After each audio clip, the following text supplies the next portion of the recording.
윤석열 전 대통령이 당선인 시절 국민의힘 지방선거 공천에 개입한 정황이 또 드러났습니다. 이번엔 서초구청장입니다. 저희가 녹취를 입수했습니다. 윤핵관 2명이 당선인이 원하는 특정인을 꽂으려다 뜻대로 되지 않자 당선인이 직접 불렀다는 발언이 담겨 있습니다. 그 말을 한 사람, 당시 서울시당위원장 박성중 전 의원입니다. 당선인이든 대통령이든 정당의 공천에 개입해선 안 됩니다. 그런데 무려 기초단체장에까지 손을 댔습니다. 저 소식 김필중 기자의 단독 보도입니다. 박성준 전 국민의힘 의원은 2022년 지방선거 공천을 앞두고 권성동 의원에게 연락이 왔다고 합니다. 권성동이가 하루는 형님 또 봅시다. 아직도 형님 하거든. 봅시다 그래서. 그래 가서 하니까 전성수를 좀 해달라는 거야. 서초구청장 후보로 전성수 씨를 공천해달라고 했다는 겁니다. 박 전 의원이 거절하자 장제원 당시 당선인 비서실장이 윤 전 대통령을 언급하며 다시 요청을 했다고 합니다. 장제원 의원이 비서실장이요. 당선자가 이야기한다는 거야. 그러면 우리 지역은 내가 더 잘한다. 친윤 의원들을 동원했지만 뜻을 이루지 못하자 이번엔 윤 전 대통령이 직접 나섰다고 말합니다. 대통령이 직접 부르는 거예요. 딱 불러서 이야기하는 거예요. 다 보고가 다 됐어 벌써. 문제 있다. 다른 후보들은 문제가 있으니 권 의원이 처음부터 언급한 전성수 후보를 밀어주라는 뜻으로 보입니다. 그 뒤로도 답이 없자 윤 전 대통령이 재차 연락해 전성수 후보 공천을 요구했다고 말합니다. 또 한 번 당선자가 또 부르더라고. 결정했냐 그래서. 했으니까 그랬어. 그때는 그랬어. 분위기 보니까 더 안 되겠다.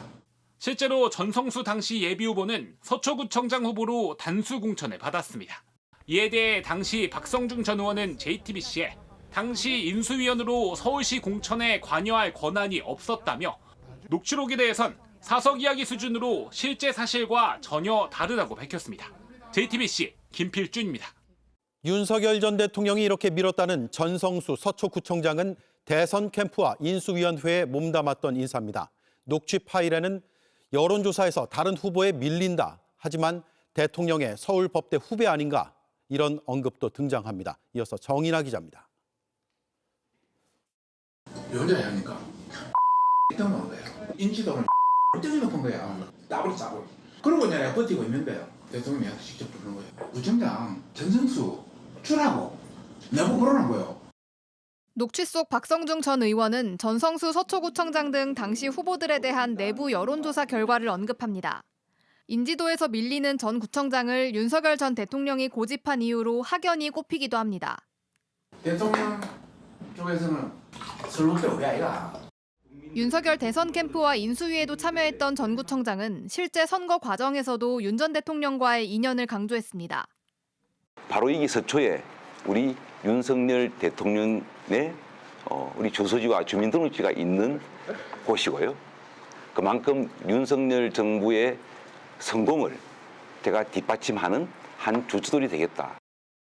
전 구청장은 윤 전 대통령이 파면돼 서초동 아크로비스타 자택에 복귀했을 때 직접 마중을 나간 게 논란이 되기도 했습니다. 웃으면서 박수를 치고 김건희 씨에게 허리를 굽혀 인사한 걸 지적받은 겁니다. 좋지 않을 때도 그다음에 인간다운 정으로 가는 것이, 그리고 제가 저한테 90도 저랬다라고 하는데 보니까 90도까지는 아닌 것 같고 한 45도쯤 되는 것 같습니다. 전 구청장은 윤 전 대통령이 공천에 개입했다는 의혹에 대해 아는 바가 없고 30년 행정 경험 등이 단수 공천의 토대가 되었을 거란 입장을 밝혔습니다. JTBC 정인아입니다. 네, 스튜디오에 김필중 기자가 나와 있습니다. 가장 궁금한 건 윤 전 대통령이 왜 서초구청장 공천까지 직접 챙겼냐 이 지점인데 녹취에는 김건희 씨 관련 언급도 있다면서요? 네, 그렇습니다. 앞선 리포트에서 보셨지만 윤 전 대통령은 처음엔 친윤 의원을 통해 간접적으로 전성수 서초구청장 후보를 공천하라는 취지의 의사를 전달했습니다. 그런데 박성중 전 의원이 거부를 하자 본인이 직접 2차례에 걸쳐 뜻을 전달합니다. 박 전 의원의 녹취 속에는 처음부터 김건희 여사 측근이 전성수 후보를 위해 전방위적으로 접근했다는 언급도 있습니다. 직접 들어보시죠. 예. 김건희 여사를 그때 잡아가지고 그쪽으로 막 했어. 네, 또 박 전 의원이 윤 전 대통령의 요구를 한 차례 거절했을 때 김건희 씨가 나섰다는 식으로 한 번 더 말합니다. 이게 안 되니까 막 온 그 사모님을 통해서 막 온 대로 막 난리를 친 거예요. 네, 실제 김건희 씨가 어떤 영향력을 끼쳤는지는 명확하게 드러나지 않았습니다. 다만 지난 공천 결과에 대해서 당시 경쟁하던 후보들이 강하게 반발했고 가처분 소송까지 냈습니다. 해당 녹취록에 대해서 당시 후보들에게 물으니 이들은 JTBC에 기억하고 싶지 않다며 말을 아꼈습니다. 네, 소송까지 갔군요. 어제 보도한 강서구청장 공천 개입도 그렇고 이번에도 대통령 당선인 신분일 때 있었던 일이죠. 네, 그렇습니다. 공천이 한창 이뤄진 시기는 2022년 4월에서 5월입니다. 윤 전 대통령이 대통령에 취임하기 전, 그러니까 당선인 신분이던 때입니다. 이때 김영선 전 의원이 당선된 2022년 국회의원 보궐선거에도 명태균 씨의 부탁을 받고 개입한 게 이미 드러난 바 있고요. JTBC가 처음 보도한 대로 김태우 강서구청장 공천, 오늘 보도한 서초구청장 공천에도 개입한 흔적이 나옵니다. 예. 김태우는 저 파이팅도 있고 거기 누가 나오냐 뭐 해서 얘기를 들어보니까 뭐 그냥 그래. 그래서 하여튼 좀 김태우를 좀 뛸 수 있게 하면은 내가 볼 때는 경쟁력이 있어서. 이렇게 당선인 신분일 때부터 부적절한 개입을 했던 건데 특히 김태우 강서구청장의 경우에는 공천해선 안 된다는 여론에도 불구하고 무리하게 공천을 했다 결국 직을 잃었습니다. 게다가 대법원 유죄 확정을 받은 김 구청장을 3개월 만에 사면해 다시 보궐선거에 뛰게 하는 선택을 했습니다. 결국 보궐선거 참패, 지도부 붕괴, 총선 참패로 이어지는 여권의 몰락을 윤 전 대통령 본인이 스스로 만들어낸 셈입니다. 예. 어제 JTBC 보도를 보고 박성중 전 의원이 답변서를 보내왔다면서요? 네, 그렇습니다. 박 전 의원은 서울시 구청장 공천에 관여할 위치에 있지 않았고 권한도 없었다고 알려왔습니다.